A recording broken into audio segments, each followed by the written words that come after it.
नमस्कार बच्चों। आज की इस ऑनलाइन कक्षा में आप सभी का स्वागत है। आज हम कक्षा 8वीं के हिंदी विषय के व्याकरण के पाठ शब्द विचार को पढ़ेंगे। बच्चों, सबसे पहले हम जानते हैं कि शब्द क्या होते हैं। आप सभी जानते हैं कि वर्णों से ही शब्द बनते हैं, तो हम कह सकते हैं कि दो या दो से अधिक वर्णों के समूह को जिसका कुछ ना कुछ अर्थ निकलता हो, उन्हें हम शब्द कहते हैं। हम सार्थक अर्थ वाले शब्दों को ही अपने लेखन कार्य में प्रयोग करते हैं। आप देख सकते हैं कि किस प्रकार कलम और कथन अलग अलग वर्ण हैं और वो मिलकर हमें शब्द के रूप में प्राप्त हुए हैं। बच्चों, अब जानेंगे शब्द व पद में क्या अंतर होता है। जो शब्द होता है, जब हम उसे अकेले प्रयोग करते हैं हमारे शब्द भंडार के लिए, विलोम शब्द के रूप में संज्ञा या सर्वनाम या क्रिया या विशेषण या पर्यायवाची, तो वे केवल शब्द कहलाते हैं। लेकिन जब उसी एक शब्द को हम वाक्य के साथ लिखते हैं, वाक्य के बीच में लिखते हैं, तो हमारा पद बन जाता है। जैसे लड़की खेल रही है, तो यहाँ पर जो लड़की है वह हमारा शब्द नहीं, पद बन गई है। उसका एक पद, एक पोस्ट हो गया है कि लड़की स्त्रीलिंग है, लड़की एक वचन है, और यहाँ पर खेल रही है, जो खेल शब्द है वह क्रिया है। तो इस प्रकार जब शब्द वाक्य में प्रयुक्त होते हैं तो वे पद कहलाते हैं। इस प्रकार शब्द वर्णों की स्वतंत्र व सार्थक इकाई है। शब्द का मात्र अर्थ परिचय होता है। शब्द सार्थक व निरर्थक दोनों होते हैं। पद वाक्य में प्रयुक्त होने वाले शब्द हैं। पद का व्याकरणीय परिचय होता है, जैसे कि वो संज्ञा है, सर्वनाम है, विशेषण या क्रिया विशेषण जो भी है। पद वाक्य में अर्थ का संकेत देता है। पद से लिंग, वचन, कारक तथा क्रिया का संबंध होता है। जो शब्द हैं उनके वर्गीकरण को 4 आधारों में बांटा गया है। मतलब 4 आधार हैं जिससे कि हम शब्दों को जान पाते हैं। स्रोत के आधार पर, रचना के आधार पर, अर्थ के आधार पर और प्रयोग के आधार पर। स्रोत, उसको उत्पत्ति भी कहते हैं। बच्चों, आपकी अर्धवार्षिक परीक्षा से पहले केवल इसके 2 भेदों के बारे में पाठ्यक्रम में दिया गया है, तो हम इसके पहले 2 भेद पढ़ेंगे, स्रोत के आधार पर और रचना के आधार पर। बाकी के जो 2 भेद है वो मेरी अगली वीडियो में आप पढ़िएगा अर्धवार्षिक परीक्षा के बाद। तो स्रोत या उत्पत्ति के आधार पर शब्द के 4 भेद होते हैं: तत्सम, तद्भव, देशज व विदेशी।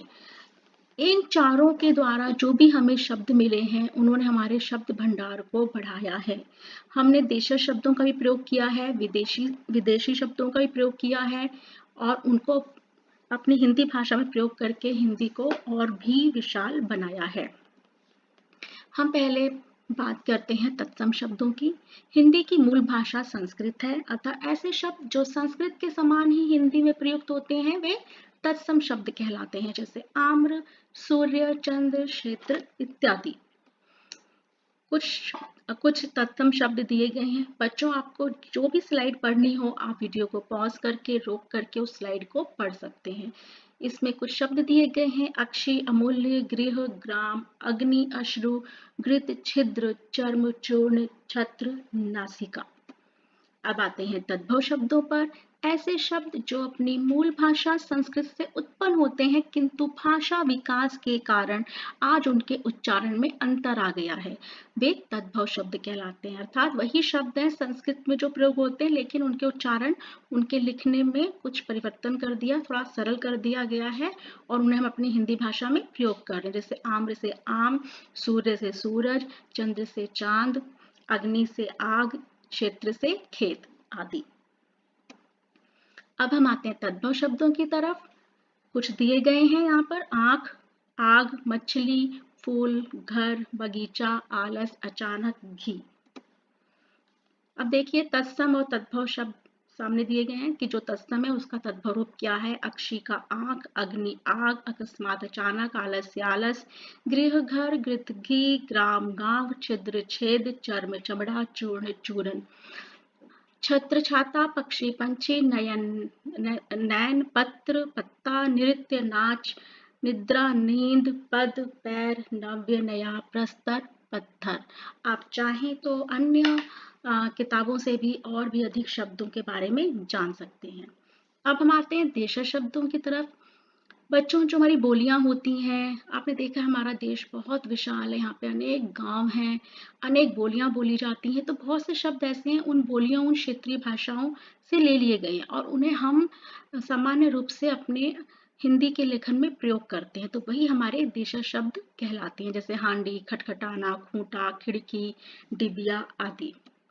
कुछ देशज शब्द इस प्रकार हैं: खिचड़ी, पेट, खचाखच, गड़बड़, थप्पड़, चारपाई, किवाड़, छोरा, पगड़ी। बच्चों, हमने विदेशी भाषाओं को भी पूरा सम्मान दिया है। विदेशों से आए अर्थात आगत शब्दों को हमने अपनाया है, अपनी हिंदी भाषा में स्थान दिया है और उनका समुचित प्रयोग किया है। तो ऐसे शब्द जो भारत देश से भिन्न किसी अन्य देश की भाषा में उत्पन्न हुए थे, लेकिन आज उनको हिंदी भाषा में शामिल कर लिया गया है एवं वे हिंदी में इतने घुल मिल गए हैं कि उन्हें हिंदी से पृथक यानी अलग नहीं किया जा सकता। वे विदेशज शब्द कहलाते हैं, जैसे पेन, कॉपी। ये पेन, ये कॉपी, ये शब्द आप प्रतिदिन प्रयोग करते हैं। रिक्शा, सुनामी, चाय हम प्रतिदिन पीते हैं, लेकिन वो हिंदी का शब्द नहीं है, वो चीन से आया हुआ है। तूफान आदि। अब देखिए कुछ शब्द हैं अंग्रेजी के: बैंक, कार। आप बैंक शब्द का और कार शब्द का प्रयोग प्रतिदिन करते हैं। अरबी में आदमी, औरत। फ्रेंच कूपन, मेनू। जापानी रिक्शा, सुनामी।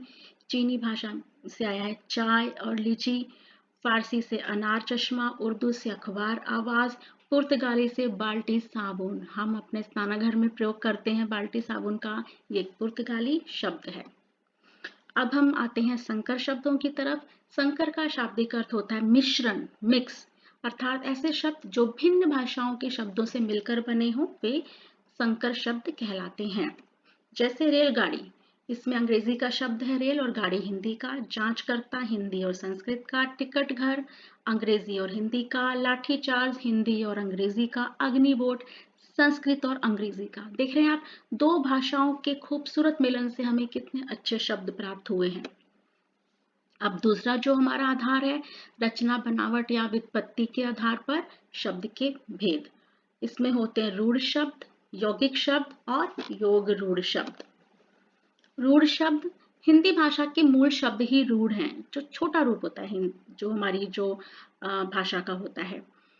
इन शब्दों को हम अलग अलग भागों में नहीं बांट सकते, अर्थात इसके टुकड़े नहीं कर सकते। जैसे आम, गीता, पुस्तक, नदी आदि, कि हम इनको टुकड़े नहीं कर सकते। ये रूढ़ हैं, वहीं पे फिक्स हो गए हैं, इनको अलग नहीं कर सकते, तो ये हमारे रूढ़ शब्द कहलाते हैं। जैसे वृक्ष, पेड़, गाय, आम, बकरी, फूल, रंग, घर, पानी। अब है यौगिक शब्द, ऐसे शब्द जिनका निर्माण एक से अधिक शब्दों या शब्दांशों के योग से होता है, वे यौगिक शब्द कहलाते हैं। जैसे पवन पुत्र, पवन जमा पुत्र। राजकुमारी, राजा जमा कुमारी। अब देखिए कुछ और शब्द: रसोई घर, दूध वाला, स्वागत, प्रत्येक, सामाजिक, परोपकार। तो बच्चों, आपने उपसर्ग पढ़ा है, प्रत्यय पढ़ा है, संधि और समास पढ़े हैं, तो उनके अंदर जो शब्द आते हैं वही हमारे यौगिक शब्द बनते हैं। जैसे रसोई घर, समास, रसोई के लिए घर। दूध वाला, प्रत्यय, इसमें वाला लगा हुआ है। स्वागत संधि का शब्द है, इसमें सु जमा आगत है। प्रत्येक, प्रति जमा एक, संधि है। सामाजिक, इसके अंदर एक प्रत्यय लगा हुआ है और परोपकार में पर उपसर्ग लगा हुआ है। तो ये सभी हमारे यौगिक शब्द कहलाते हैं। अब आते हैं योग रूढ़ पर।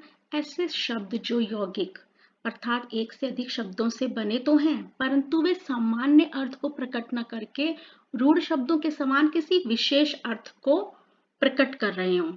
जैसे नीरज जो है वो कमल के फूल को प्रकट कर रहा हो। वीणापाणी सरस्वती माता। चक्रपाणी विष्णु। गजानन गणेश। दशानन रावण। मुरलीधर श्री कृष्ण। बच्चों, आपने समास में भी पढ़ा था बहुव्रीहि समास, उसमें भी जो शब्द होता है वो हमें किसी अन्य के बारे में बताता है। आपने लंबोदर और आपने नीलकंठ, इतने शब्द पढ़े थे जो कि हमें किसी एक अन्य तीसरे व्यक्ति के बारे में बताते हैं। तो उसी प्रकार जो हमारा योग रूढ़ शब्द है वो भी हमें उनके बारे में ही बताता है, जो कि विशेष अर्थ लिए हुए होता है। तो बच्चों, आज आपने शब्द विचार के अंतर्गत जो शब्द के आधार हैं उसके 4 आधार हैं, उनमें से 2 आधार के बारे में जाना आपने उत्पत्ति के आधार पर और रचना के आधार पर। मैं आशा करती हूँ कि आपको ये पाठ समझ में आया होगा। आप इस पाठ को फिर से दोहराइए, इसको समझिए और अपना ध्यान रखिए, हाथों को धोते रहिए, मास्क लगाइए और घर के अंदर रहकर ही अपनी पढ़ाई कीजिए। ओके बच्चों, नमस्कार, धन्यवाद।